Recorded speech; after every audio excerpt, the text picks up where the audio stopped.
স্বাগতম অদ্ভুত জগৎ এক্সপ্লোরেশনে। আজ তোমাকে জানাব এমন এক বাস্তব ঘটনা যেটা শুনে তুমি ভাববে, এটা কি আদৌ সম্ভব?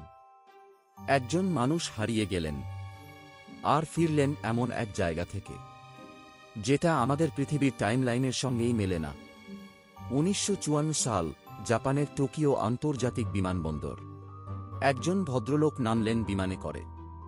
সবকিছু স্বাভাবিক ছিল যতক্ষণ না তিনি পাসপোর্ট জমা দিলেন।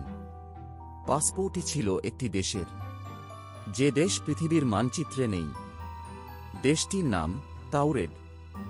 লোকটি বললেন তাঁর দেশ ইউরোপের মাঝখানে অবস্থিত, 1000 বছরের পুরনো একটি রাষ্ট্র। তাঁর পাসপোর্টে স্ট্যাম্প ছিল, ব্যাংক চিঠি ছিল, সব ছিল আসল, অথচ পৃথিবীতে তাওরেড নামের কোনো দেশই নেই।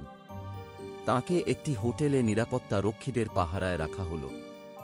রাতভর পাহারা, কিন্তু সকালে রুম খালি, লোকটি উধাও, পাসপোর্ট, কাগজপত্র সবই নিখোঁজ। এটা কিভাবে সম্ভব?